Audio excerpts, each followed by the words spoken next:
Hi guys, my name is Eileen Lozada Kim and I just self-published a book called Traditional Chinese Medicine Made Easy. It is a beginner's guide to acupuncture and herbal medicine. In this video, I'm going to be telling you guys what are the steps on how to self-publish a book and some tips that could be useful for you in your journey. So the first thing is that you want to write your book, maybe come up with a title that you think would be suitable for your book. And I would recommend using Microsoft. I think many people use Microsoft, so this is an easy way to later send it to your editor or your designer. Then you want to research where you're going to be self-publishing your book. There are two main sites that people use. One is IngramSpark and the other one is called KDP. KDP is Amazon. And you can use either one or you can use both. I am using both and there's no problem with that. The main difference is that IngramSpark distributes your book to more stores around the world, and that was very important for me because I live abroad and I wanted to make sure that me and my audience can buy this book. If you work with KDP, they obviously distribute it only on Amazon, but this is still very good because Amazon has lots of Amazon sites around the world. There's Amazon UK, Amazon Brazil, so it's still a very good choice. And the main difference I would say is that if you just go through KDP, you get more profit there. So if that is your main goal, then you can do that. Once you have decided, I think then you can contact designers and editors. And the reason why you need to decide before is because the editors and the designers, they want to know what they will need to do with these files and how they can help you out. So you need to have a plan already. The next step is to find a designer and an editor for your book. And this was very difficult at the beginning for me because when I searched this online, kind of just found information that said look on Instagram and try to find illustrators there, and it was just kind of very difficult for me because I didn't know any information about them.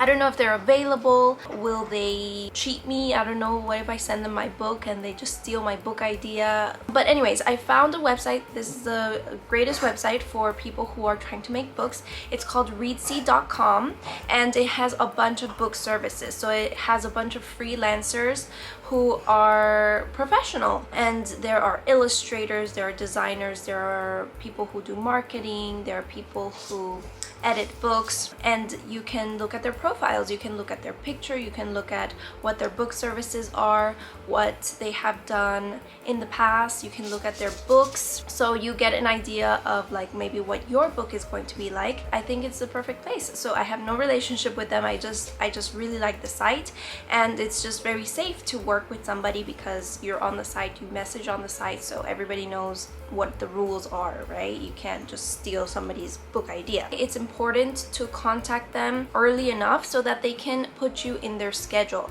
Maybe right now they're working on a book, maybe right now they're too busy, but they might be available in the next month or in the next 2 months. So it's good to contact them, and you don't have to work with them right away, but you do have to give them kind of a piece of your book, and they have to see if they like your book idea and if they want to work with you. So I did have somebody that I contacted, I think it was an editor, and she did not want to work with me because she thought like acupuncture was dangerous. So she said, I think that's very dangerous, like I don't really like the idea of working on this book. So that was totally fine, but that kind of scared me. I was like, is everybody gonna reject me? But no, I found my designer. She's like, oh, I love this idea, and she wanted to work with me, and she said that she had an editor that she always works with. So she gave me the contact of her editor, which was also on Readsy, and we all worked together. And if you don't know, there are lots of editing services. There are different kinds of edits that they do, and they all have different prices. The best thing would be to get all the services and everybody to help you and to make the most professional looking book. But that can be very expensive. So if you do have a budget, then you have to try to think what are the most important things for you. And so I decided on 3 kinds of edits. I needed a developmental edit, copy edit, and then a proofread. So the first one that I did was a developmental edit, and so this was for my editor to read my story and to see if she enjoyed the content or how I can make the content better. And while she told me to rewrite my book, she said like, no, that does not make sense. So she doesn't write for you, she just tells you how you can fix your story. After that, then she did my copy edit, and this is where she looks for grammar and spelling mistakes. So she went through all of it and she, told me like, this is wrong, this is wrong. She also didn't write anything for me. She kind of just said like, this is wrong, and then I had to go back in and fix it. And my editor also helped me decide a suitable title for my book. So I already had an idea, but she didn't like my original book title idea, and she explained why, and I agreed. After these two services, I think it is the perfect time to get an ISBN number, and this is going to be the number here in the back, which is the identification number for your book. So when anybody searches for this number in a bookstore, online, your book comes out. Some of these sites, they give you free ISBN numbers, but you cannot then sell your book on the other site. So you're kind of limited with where you can sell your book. But if you get your own ISBN number, then you are free to do whatever you want with your book. You can sell it over here, sell it over there. So that's kind of what I did. So you do have to pay for it if you're gonna get your own ISBN number, but I want it to be free. You don't know what you want to do with your book in the future, so I just thought it was worth it. And so the place you get your ISBN number is on the website called Boker. The next thing that you want to do is do some research about the sizes of the books that are available in each site in IngramSpark and KDP. You need to do some research and see how much it's going to cost you if you decide to print in that size. If you're trying to save some money, I think like the smaller you go, the better. If you don't care too much about the price, then you can go for like a big book. The next step is for you to start working with your designer, and your designer is going to need all of this information. They're going to want to know the ISBN number because later they're going to place it in the back of your book.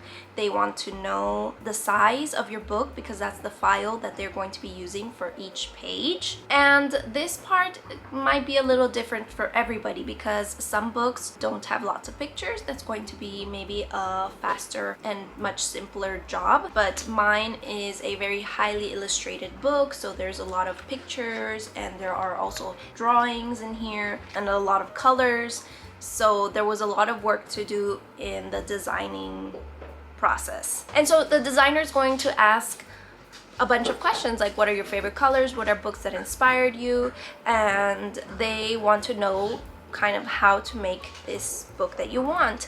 And so I did send her a color palette that I really enjoyed. I like pinks and purples and blues and greens, so that's pretty much what she used, and I really love it. It does take some time. They send you what they make, you say how you want to fix it, you send it back, they fix it, and you just keep going back and forth for each single page. So my designer made my cover and my spreads. The cover is obviously this, and the spreads are the pages inside. Kind of the last step in this section was for the editor to look at the whole book and see if all of it was written correctly.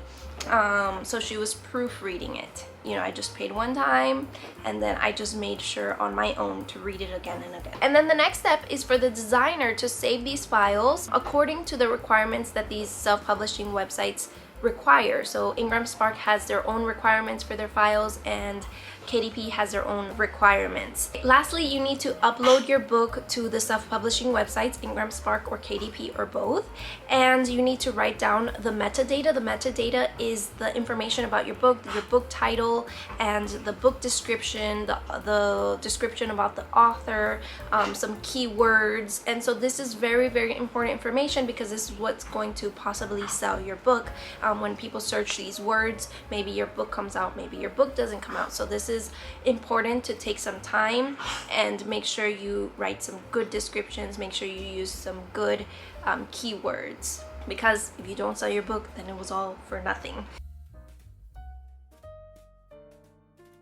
And then the last thing is that you need to market your book. And so this is the hard part, because maybe you feel like you were meant to be a writer, but that doesn't mean you're very good at contacting people, marketing.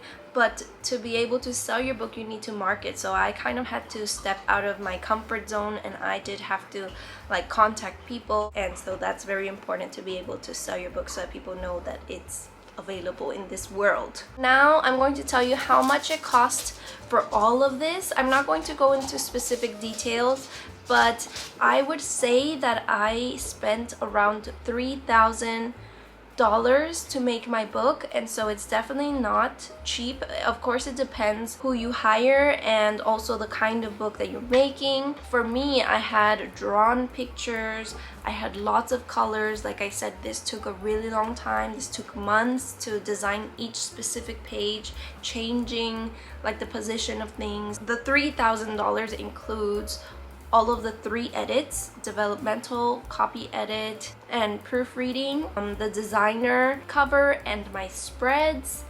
Also the cost of the licensing for the images in my book. I use Shutterstock. IngramSpark does have a fee, and the ISBN number. So there's a lot of little fees here and there, and it all adds up. So that might give you an idea. Now I'm going to be giving you some tips that might be helpful. First of all, there are some other websites, for example like Fiverr, where there are also freelancers, and there's people that edit books, people that design books, but Fiverr doesn't always have very professional people, or maybe there are people who are very good at creating things, but maybe they don't have a lot of experience.